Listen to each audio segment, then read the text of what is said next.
ಕರ್ನಾಟಕ ಎಕ್ಸ್‌ಪ್ರೆಸ್‌ಗೆ ಸ್ವಾಗತ. ನಾನು ರಂಜಿತಾ ರೇವಣ್ಣ.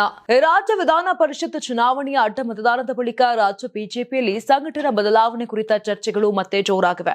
ಪ್ರಮುಖ ನಾಯಕರ ವಿರುದ್ಧ ತಕ್ಷಣದ ಶಿಸ್ತು ಕ್ರಮ ಕೈಗೊಳ್ಳುವ ಬದಲು ಪಕ್ಷವನ್ನು ಚುನಾವಣೆಗೆ ಸಜ್ಜುಗೊಳಿಸುವ ನಿಟ್ಟಿನಲ್ಲಿ ಬಿಜೆಪಿ ಹೈಕಮಾಂಡ್ ಹೊಸ ತಂತ್ರ ರೂಪಿಸುತ್ತಿದೆ ಎನ್ನುವ ಮಾತುಗಳು ಕೇಳಿಬರುತ್ತಿವೆ. ಅಡ್ಡ ಮತದಾನ ಪ್ರಕರಣದಲ್ಲಿ ತಕ್ಷಣದ ಕ್ರಮ ಕೈಗೊಳ್ಳುವ ಬದಲು ವಿಧಾನಸಭೆ ಚುನಾವಣೆ ವೇಳೆ ಕಠಿಣ ನಿರ್ಧಾರ ಕೈಗೊಳ್ಳುವ ಸಾಧ್ಯತೆ ಇದೆ ಅಂತ ಹೇಳಲಾಗ್ತಾ ಇದೆ. ಇದೇ ವೇಳೆ ರಾಜ್ಯ ಬಿಜೆಪಿ ಉಸ್ತುವಾರಿಯನ್ನ ಬದಲಾಯಿಸುವ ಬಗ್ಗೆ ಪಕ್ಷದೊಳಗೆ ಚರ್ಚೆಗಳು ಆರಂಭವಾಗಿವೆ. ಹಿಂದಿನ ಉಸ್ತುವಾರಿ ಅರುಣ್ ಸಿಂಗ್ ಬಳಿಕ ಹಾಲಿ ಉಸ್ತುವಾರಿ ರಾಧಾಮೋಹನ್ ದಾಸ್ ಅಗರ್ವಾಲ್ ಅವರ ಕಾರ್ಯವೈಖರಿಯ ಬಗ್ಗೆಯೂ ಕೆಲವು ನಾಯಕರಲ್ಲಿ ಅಸಮಾಧಾನವಿದೆ ಅಂತ ಹೇಳಲಾಗ್ತಾ ಇದೆ. ಈ ಹಿನ್ನೆಲೆ ಸಂಘಟನಾ ಅನುಭವ ಹೊಂದಿರುವ ಕೇಂದ್ರ ನಾಯಕರಿಗೆ ಕರ್ನಾಟಕದ ಉಸ್ತುವಾರಿ ನೀಡುವ ಸಾಧ್ಯತೆ ಇದೆ ಎಂಬ ಮಾತುಗಳು ಕೇಳಿಬರುತ್ತಿವೆ. ಈ ಪಟ್ಟಿಯಲ್ಲಿ ಕೇಂದ್ರ ಶಿಕ್ಷಣ ಸಚಿವ ಧರ್ಮೇಂದ್ರ ಪ್ರಧಾನ್ ಅವರ ಹೆಸರು ಪ್ರಮುಖವಾಗಿ ಕೇಳಿಬರುತ್ತಿದೆ. ಕೇಂದ್ರ ಸಚಿವ ಸಂಪುಟ ಪುನರ್ರಚನೆ ಬಳಿಕ ಅವರನ್ನ ಕರ್ನಾಟಕ ಬಿಜೆಪಿ ಉಸ್ತುವಾರಿಯನ್ನಾಗಿ ನೇಮಿಸುವ ಸಾಧ್ಯತೆ ಕೂಡ ಇದೆ. ಬಿಡದಿ ಟೌನ್ಶಿಪ್ ಯೋಜನೆಯ ಜಟಾಪಟಿ ಜೋರಾಗಿದೆ. ನಿನ್ನೆ ಮಂಡಲಹಳ್ಳಿ ಗ್ರಾಮದಲ್ಲಿ ನಡೆದಿದ್ದ ಗಲಾಟೆ ಪ್ರಕರಣ ಸಂಬಂಧ 20ಕ್ಕೂ ಹೆಚ್ಚು ಜನರ ಮೇಲೆ ಪೊಲೀಸರು ಎಫ್ಐಆರ್ ದಾಖಲಿಸಿದ್ದಾರೆ. ಜೆಎಂಸಿ ಸರ್ವೆ ಕಾರ್ಯಕ್ಕೆ ಬಂದಿದ್ದ ಅಧಿಕಾರಿಗಳ ಮೇಲೆ ರೈತರು ಹಲ್ಲೆ ಮಾಡಿದ್ರು. ಇನ್ನು ಪೊರಕೆ ಕಲ್ಲು ದೊಣ್ಣೆಗಳಿಂದ ಹಲ್ಲೆ ಮಾಡಲಾಗಿತ್ತು. ಈ ಗಲಾಟೆ ಸಂಬಂಧ ಕಂದಾಯ ಇಲಾಖೆಯ ದೂರಿನ ಅನ್ವಯ 2 ಪ್ರತ್ಯೇಕ ಎಫ್ಐಆರ್ ದಾಖಲಾಗಿದೆ. 2 ಎಫ್ಐಆರ್ ನಲ್ಲೂ ಸೇರಿ 20ಕ್ಕೂ ಹೆಚ್ಚು ರೈತರ ಮೇಲೆ ಪೊಲೀಸರು ಪ್ರಕರಣ ದಾಖಲಿಸಿದ್ದಾರೆ. ಇನ್ನು ಬಿಡದಿ ಟೌನ್ಶಿಪ್ ಯೋಜನೆ ವಿಚಾರವಾಗಿ ಅಧಿಕಾರಿಗಳ ಮೇಲೆ ಹಲ್ಲೆ ಮಾಡಿರುವ ಬಗ್ಗೆ ಬಿಡದಿ ಪೊಲೀಸ್ ಠಾಣೆಯಲ್ಲಿ ಪ್ರಕರಣ ದಾಖಲು ಮಾಡಿಕೊಳ್ಳಲಾಗಿದೆ. 2 ಪ್ರತ್ಯೇಕ ಎಫ್ಐಆರ್ಗಳು ದಾಖಲಾಗಿದ್ದು, ಕಾರು ಚಾಲಕ ಮೊಹಮ್ಮದ್ ಸಮೀರ್ ಹಾಗೂ ರಾಮನಗರ ಗ್ರಾಮಾಂತರ ಠಾಣೆಯ ಇನ್ಸ್ಪೆಕ್ಟರ್ ನೀಡಿದ ದೂರಿನ ಅನ್ವಯ 2 ಎಫ್ಐಆರ್ಗಳು ದಾಖಲಾಗಿದೆ.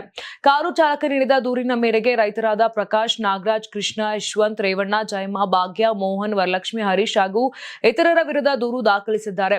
ಬಿಎನ್ಎಸ್ 189/2, 126/2, 352, 351/2, 109/1, 115/2, 118/1, 132, 133, 74, 190 ಅಡಿ ಪ್ರಕರಣ ದಾಖಲಿಸಲಾಗಿದೆ.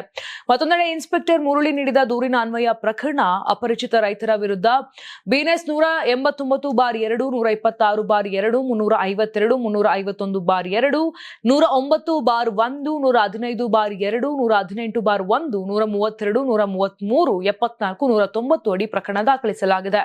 ಬಿಡದಿ ಟೌನ್ಶಿಪ್ ಯೋಜನೆ ವಿರುದ್ಧದ ರೈತರ ಹೋರಾಟ ದಿನದಿಂದ ದಿನಕ್ಕೆ ತೀವ್ರ ಸ್ವರೂಪ ಪಡೆಯುತ್ತಿದ್ದು, ಇದೀಗ ಈ ಹೋರಾಟಕ್ಕೆ ಮಾಜಿ ಪ್ರಧಾನಿ ಎಚ್.ಡಿ. ದೇವೇಗೌಡ ಅವರು ನೇರವಾಗಿ ಧ್ವನಿಗೂಡಿಸುತ್ತಾರೆ. ಮುಖ್ಯಮಂತ್ರಿ ಡಿ.ಕೆ. ಶಿವಕುಮಾರ್ ಅವರಿಗೆ ಪತ್ರ ಬರೆದು ಯೋಜನೆಯನ್ನ ತಕ್ಷಣ ಕೈಬಿಡುವಂತೆ ಆಗ್ರಹಿಸಿರುವ ದೇವೇಗೌಡರು ಸರ್ಕಾರ ನಿರ್ಧಾರ ಬದಲಿಸದಿದ್ದರೆ ತಾವೇ ಸ್ವತಃ ರೈತರ ಹೋರಾಟದಲ್ಲಿ ಭಾಗಿಯಾಗುವುದಾಗಿ ಎಚ್ಚರಿಕೆ ನೀಡಿದ್ದಾರೆ. ಇನ್ನು ಸುದ್ದಿಗೋಷ್ಠಿಯಲ್ಲಿ ಮಾತನಾಡಿದ ದೇವೇಗೌಡರು, ಬಿಡದಿ ಟೌನ್ಶಿಪ್ ಯೋಜನೆ ವಿರುದ್ಧ ಹೋರಾಟ ನಡೆಸುತ್ತಿರುವ ರೈತರಿಗೆ ತಮ್ಮ ಸಂಪೂರ್ಣ ಬೆಂಬಲವಿದೆ ಎಂದು ಘೋಷಿಸಿದರು. ರೈತರಿಗೆ ಅನ್ಯಾಯವಾಗುವುದನ್ನು ಯಾವುದೇ ಕಾರಣಕ್ಕೂ ಸಹಿಸುವುದಿಲ್ಲ. ಅಗತ್ಯವಿದ್ದರೆ ಗಾಂಧಿ ಪ್ರತಿಮೆ ಎದುರು ರೈತರೊಂದಿಗೆ ತಾವು ಹೋರಾಟ ನಡೆಸುವುದಾಗಿ ಸ್ಪಷ್ಟಪಡಿಸಿದರು. ಯೋಜನೆ ಕುರಿತು ಈಗಾಗಲೇ ಮುಖ್ಯಮಂತ್ರಿ ಡಿ.ಕೆ. ಶಿವಕುಮಾರ್ ಅವರಿಗೆ 11 ಪುಟಗಳ ವಿವರವಾದ ಪತ್ರ ಬರೆದಿದ್ದೇನೆ. ಆದರೆ ಸುಮಾರು 20 ದಿನ ಕಳೆದರೂ ಕೂಡ ಸರ್ಕಾರದಿಂದ ಯಾವುದೇ ಪ್ರತಿಕ್ರಿಯೆ ಬಂದಿಲ್ಲ. ಕನಿಷ್ಠ ಪತ್ರ ಸ್ವೀಕರಿಸಿರುವುದಾಗಿ ತಿಳಿಸುವ ಸೌಜನ್ಯವನ್ನ ಕೂಡ ತೋರಿಸಿಲ್ಲ ಅಂತ ದೇವೇಗೌಡರು ಅಸಮಾಧಾನ ವ್ಯಕ್ತಪಡಿಸಿದ್ದಾರೆ. ಶಾಂತಿಯುತ ಪ್ರತಿಭಟನೆ ನಡೆಸುವುದು ಪ್ರತಿಯೊಬ್ಬರ ಹಕ್ಕು ಮತ್ತು ಅದಕ್ಕೆ ಸರ್ಕಾರದ ವಿರೋಧವಿಲ್ಲ. ಆದರೆ ಪ್ರತಿಭಟನೆಯ ಹೆಸರಿನಲ್ಲಿ ಸರ್ಕಾರಿ ಅಧಿಕಾರಿಗಳ ಮೇಲೆ ಪೊರಕೆಯಿಂದ ಹಲ್ಲೆ ನಡೆಸುವುದು, ಕಲ್ಲು ತೂರಾಟ ನಡೆಸುವುದು ಹಾಗೂ ಕಾನೂನು ಕೈಗೆತ್ತಿಕೊಳ್ಳುವುದನ್ನು ಯಾವುದೇ ಕಾರಣಕ್ಕೂ ಒಪ್ಪಲು ಸಾಧ್ಯವಿಲ್ಲ ಅಂತ ಡಿಸಿಎಂ ಡಾಕ್ಟರ್ ಜಿ ಪರಮೇಶ್ವರ್ ಅವರು ಇವತ್ತು ಹೇಳಿದ್ದಾರೆ.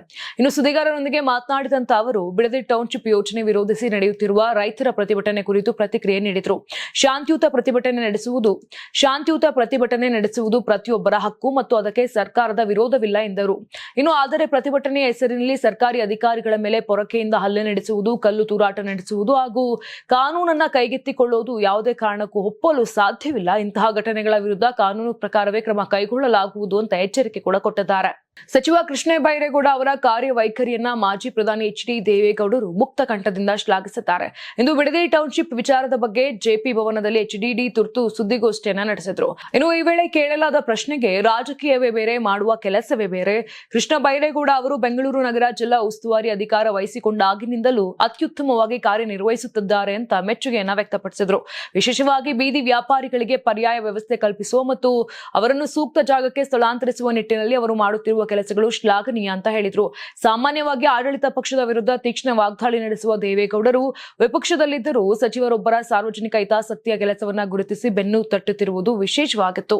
4 ವರ್ಷಗಳ ಹಿಂದೆ ಜಗತ್ತನ್ನೇ ನಡುಗಿಸಿದ್ದಂತ ಹೆಮ್ಮಾರಿ ಕೊರೋನಾ ಈಗ ಮತ್ತೆ ಅಬ್ಬರಿಸಲು ಹೊಂಚು ಆಗ್ತಾ ಇದೆ. ನೆರೆ ರಾಜ್ಯ ಆಂಧ್ರಪ್ರದೇಶದಲ್ಲಿ ಕೋವಿಡ್ ಆತಂಕ ಸೃಷ್ಟಿಸಿದ್ದು ಕರ್ನಾಟಕದ ಗಡಿಯಲ್ಲೂ ಆತಂಕದ ನೆರಳು ಆವರಿಸಿದೆ. ರಾಜ್ಯದಲ್ಲಿ ಈಗಾಗಲೇ 30ಕ್ಕೂ ಹೆಚ್ಚು ಜನರಿಗೆ ಕೋವಿಡ್ ಪಾಸಿಟಿವ್ ಬಂದಿರುವುದು ಇನ್ನಷ್ಟು ಆತಂಕಕ್ಕೆ ಕಾರಣವಾಗಿದೆ. ಕಳೆದ 3 ವರ್ಷಗಳ ಹಿಂದೆ ಇಡೀ ಜಗತ್ತನ್ನೇ ತಲ್ಲಣಗೊಳಿಸಿದಂತ ಚೀನಾದ ವುಹಾನ್ ವೈರಸ್ ರೂಪಾಂತರದ ಭೀತಿ ಈಗ ಮತ್ತೆ ಶುರುವಾಗಿದೆ. ಇನ್ನು ಆಂಧ್ರಪ್ರದೇಶದಲ್ಲಿ ಕೋವಿಡ್ ಭೀತಿ ಶುರುವಾಗಿರುವ ಊಹಾಪೋಹಗಳು ಹರಡಿರುವ ಬೆನ್ನಲ್ಲೇ ಕರ್ನಾಟಕದಲ್ಲಿ ಹೊಸ ಪಾಸಿಟಿವ್ ಪ್ರಕರಣಗಳು ಪತ್ತೆಯಾಗಿವೆ. ನೆರೆ ರಾಜ್ಯದ ಭೀತಿಯ ಬೆನ್ನಲ್ಲೇ ಕರ್ನಾಟಕದಲ್ಲೂ ಕೋವಿಡ್ ಪ್ರಕರಣಗಳ ಸಂಖ್ಯೆ ನಿಧಾನವಾಗಿ ಏರಿಕೆಯಾಗ್ತಿದೆ. ಜೂನ್ ತಿಂಗಳಲ್ಲಿ ಕೇವಲ 14 ಪಾಸಿಟಿವ್ ಪ್ರಕರಣಗಳಿದ್ರೆ ಜುಲೈನ ಕಳೆದ 10 ದಿನಗಳಲ್ಲಿಯೇ ಈ ಸಂಖ್ಯೆ 32ಕ್ಕೆ ತಲುಪಿದೆ.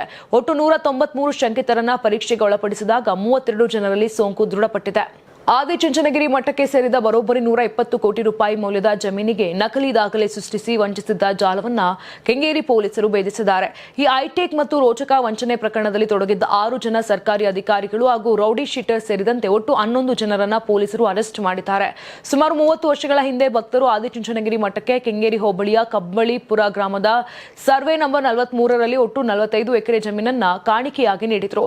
ಈ ಪೈಕಿ 6 ಎಕರೆ ಬೆಲೆ ಬಾಳುವ ಜಮೀನನ್ನ ಕಬಳಿಸಲು ನೆಲಮಂಗಲ ಮೂಲದ ಮಾಸ್ಟರ್ ಮೈಂಡ್ ನರೇಶ್ ಗೌಡ ಮತ್ತು ಬ್ರೋಕರ್ ಆರೋಗ್ಯ ಸ್ವಾಮಿ ಸ್ಕೆಚ್ ಅನ್ನ ಹಾಕಿದ. ಆರೋಪಿಗಳು ವಂಚನೆಗೆ ಬಳಸಿದ ದಾರಿ ಯಾವುದೇ ಸಿನಿಮಾಕ್ಕೂ ಕಡಿಮೆ ಇರಲಿಲ್ಲ.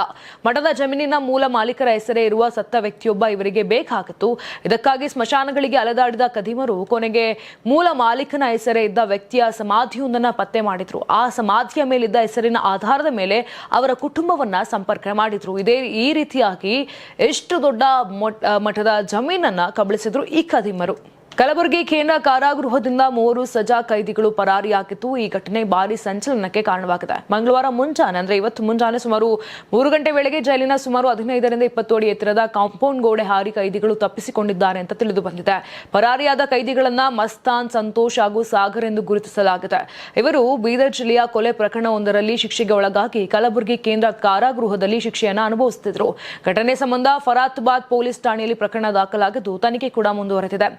ಪ್ರಾಥಮಿಕ ಮಾಹಿತಿಯ ಪ್ರಕಾರ ಕೈದಿಗಳು ಬ್ಯಾರಕ್ನ ಕಬ್ಬಿಣದ ಕಂಬಿಗಳನ್ನು ಕತ್ತರಿಸಿ ಟವೆಲ್ ಹಾಗೂ ಹಾಸಿಗೆಯನ್ನು ಬಳಸಿಕೊಂಡು ಕಾಂಪೌಂಡ್ ಗೋಡೆ ದಾಟಿದ್ದಾರೆ ಅಂತ ಹೇಳಲಾಗ್ತಾ ಇದೆ. ಅಲ್ಲದೆ ಜೈಲಿನ ಹೊರಭಾಗದಲ್ಲಿ ಕಾರೊಂದು ಮೊದಲೇ ಸಿದ್ಧವಾಗಿದ್ದು ಅದರಲ್ಲಿ ಪರಾರಿಯಾಗಿರುವ ಶಂಕೆಯೂ ವ್ಯಕ್ತವಾಗಿದೆ.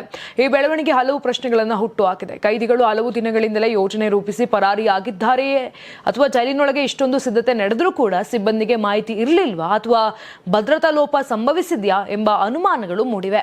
ಭಾರತದ ಮೊದಲ ಸರ್ಕಾರಿ ಪ್ರಾಯೋಜಿತ ಕೃತಕ ಬುದ್ಧಿಮತ್ತೆ ವಿಶ್ವವಿದ್ಯಾಲಯವನ್ನ ಬೆಂಗಳೂರಿನಲ್ಲಿ ಆರಂಭಿಸುವುದಾಗಿ ಸಿಎಂ ಡಿಕೆ ಶಿವಕುಮಾರ್ ಘೋಷಣೆ ಮಾಡಿದ್ದಾರೆ.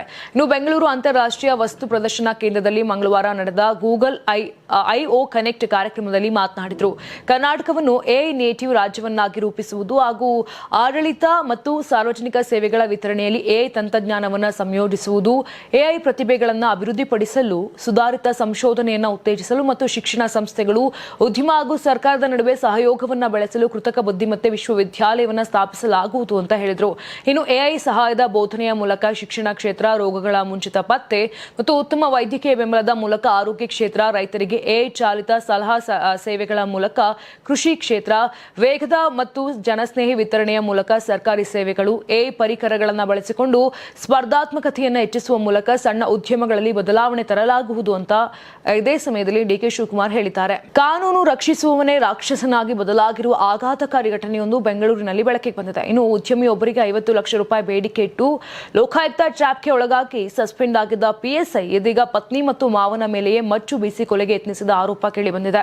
ಪಿಎಸ್ಐ ಭೈರಪ್ಪ ವಿರುದ್ಧ ವಕೀಲೆಯಾಗಿರುವ ಪತ್ನಿ ಗಂಭೀರ ಆರೋಪಗಳನ್ನು ಮಾಡಿದ್ದು ನಗರ ಪೊಲೀಸ್ ಆಯುಕ್ತರು ಹಾಗೂ ಡಿಜಿಗೆ ದೂರು ನೀಡಲು ಮುಂದಾಗಿದ್ದಾರೆ.